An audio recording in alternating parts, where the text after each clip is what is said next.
Hello and welcome back. Yesterday we were looking at verse 8, talking about these two characters, Jannes and Jambres, who were the magicians who opposed Moses when he was at Pharaoh's court. And it's interesting because they were men who were able to duplicate the first two miracles that Moses did, but only in part. If you recall from the story that they were able to throw their staff down, their sticks down, and turn them into snakes, just like Moses had done. But then Moses' snake, his staff turned to a snake, went over and swallowed both of their staffs up, their snakes up, showing that he had preeminence. And, you know, the same way with they could turn water into blood, but they couldn't turn the blood back into water. And so there was real power there, and it wasn't power resident in them. I think it's important us to recognize that these were men who were accessing by faith the power of the devil. And when you look at people who are involved in the demonic world and into witchcraft and all of those kinds of things, the occult, if you will, what they very well know about themselves is that they are operating in a faith. I mean, sometimes they talk about, using the powers that are inside of you. And people who say that stuff, I mean, they may believe it, but they're really kind of amateurs in terms of the occult. The people who become deeply invested and captured by the occult as well understand that they are interacting with a spiritual entity that is a separate personality from themselves. And I discovered this in India with even some of the gurus there, that really they know that they are interacting with a demonic spirit. They don't necessarily think there are any kind of other spirits or that they're even necessarily good or evil. That's kind of the crazy thing about people in the occult. They see it just simply as a power, or as in Star Wars, a force to be accessed, not necessarily something that has personality and has an agenda. But you have to keep in mind that these were people who had faith. And I think, again, we often think that that faith is the end of it all. Sometimes I've heard people refer to non-Christians or people who believe other religions saying, well, they're people of faith, as if that kind of covers everything. In fact, it's quite commonly believed in our culture today that as long as you have some faith, that makes you a child of God. Well, let's clarify a little bit. I'm a child of God because God created me. And every person on this planet has been created by God, been given the gift of life. And so in that sense, they are generated by God. Are they born again? And that's really the key, because it's only as a person like you and me who is created by God and is a child of God in that context becomes born again, do we become a son of God. And that son of God is a very different designation, because when we become a son of God, we have eternal life and we have the promise of all that's to come. But people who are just simply born in this world but never have a spiritual birth are really like, spiritually speaking, a stillbirth. They never really were gestated. It's like the egg that's produced that's never fertilized and it's just cast off. And so here are these people that they were like us, because before I was saved and you were saved, we had faith. We had all sorts of faith that we put in people, we put in situations, institutions. We may even had a religious faith that we practiced. We felt that if we prayed in a certain position, if we counted enough beads, if we said enough Our Fathers and Hail Marys, that somehow that would be a formula that would bring about results. And that's what you find about most religious systems. They're formulas. They're formulas that people adopt and adapt and make into whatever they think. In other words, that I spit over my shoulder on a rainy day and something good happens. So every time now I want something to happen, I spit over my shoulder whenever it's raining. We get into these crazy superstitions things, we call them, because we really think that it's something that I did that caused it to happen. I had this conversation about healing just on Sunday with a young man. And one of the things I pointed out to him, that I once did a whole study of the Gospels to look at every healing miracle that Jesus did. And one of the things I found is there's no formula.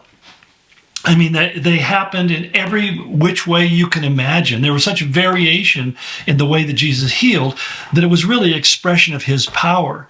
And so it's interesting that there's only 2 times we find in the Gospels that Jesus spoke of people having great faith. And neither one of these people were Israelites. Neither one of them were Jews. They were both Gentiles. And there were people who weren't converted to Judaism or Christianity. They were simply Gentiles. One was, of course, the centurion who was stationed in the city of Capernaum, and he told Jesus, we asked Jesus to heal his servant, and Jesus started to come with him, and he says, you don't need to come with me. I understand the idea of command and authority. You just need to give the order and it will be done. And so Jesus gave the order where he was sitting and the man was healed. But you see, Jesus said, I have not seen such faith in Israel. Somebody who believes so much in the authority that I have to make something happen. So Jesus didn't even have to be present to heal this man.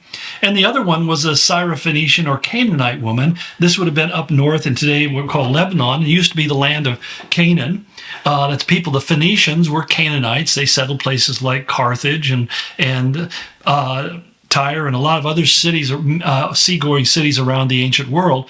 But they were Canaanites and they engaged in human sacrifice. And here this woman has a child who is demon possessed, and she's pleading for Jesus to heal. And he says it's not right to take the children's bread and give it to the dogs, which was kind of a derogatory way in which Gentiles referred, or the Jews referred to Gentiles. They saw them as having the status of dogs, of canines.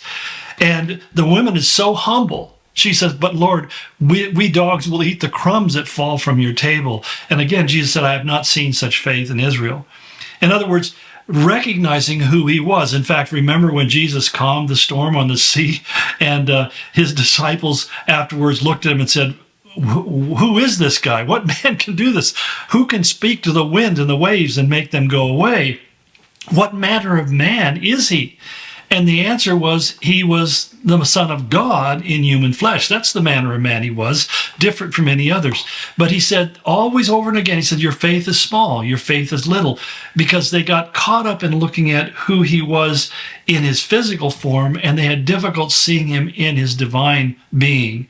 And that's why even later on, when he takes them up on the Mount Hermones, transfigured before them, so that they can see who he is outside of this robe of flesh, that he is the Son of God. And God says to him, listen to him, listen to what he has to say. So this all comes down to the idea of where do we place our faith? He was really trying to condition his disciples, train and disciple them in the idea that they could look at him as being, in fact, the Christ, the Son of God, God who came flesh and dwelt among us. But it was something that they never fully appreciated until he was raised from the dead. And he appeared to them 12, 13 times, I estimate, on the 40 days following his crucifixion. And I think that the same thing we'll say is that with these guys, they had faith, but their faith was in the wrong things. And so that's why he goes on in verse 9 to tell us, but they will not get very far, because as in the case of those men, their folly will be clear to everyone. You see, at the end of the story of Moses and the Exodus, we really see how sad and foolish these magicians were. They were putting their whole life and depending completely on their safety, their status, their future, their everything about their life in some demonic spirits that they were interacting with that gave them power to impress Pharaoh so that they could deceive Pharaoh and get Pharaoh to continue worshiping false gods, which were, again, nothing but demons. And he said, everybody will see the folly, because at the end of the story, their worlds will fall apart. They will suffer loss, both in this world and also in the world to come. And so it becomes really important for us when we think about ourselves as being people of faith, what that really comes down to. I love the little acronym we had when I was a young Christian. We took the word faith, F-A-I-T-H, and we really kind of broke it down to forsaking all, I trust him. And that's the idea. I forsake my trust in anything else. I stop trusting anything else, and I put my trust only in Jesus.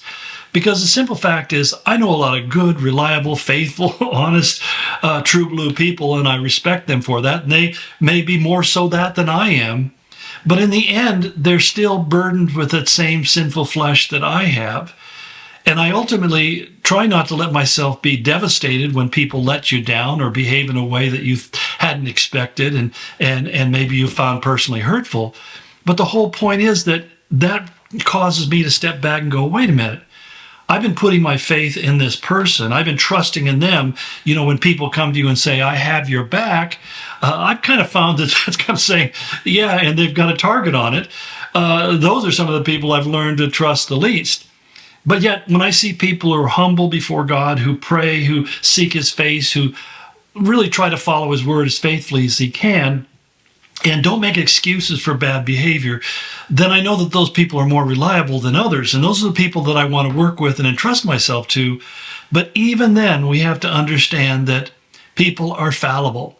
One of the saddest things in my life is many men that I have respected and have been my colleagues have made some incredibly sad decisions that brought ruin on their families and on their ministries.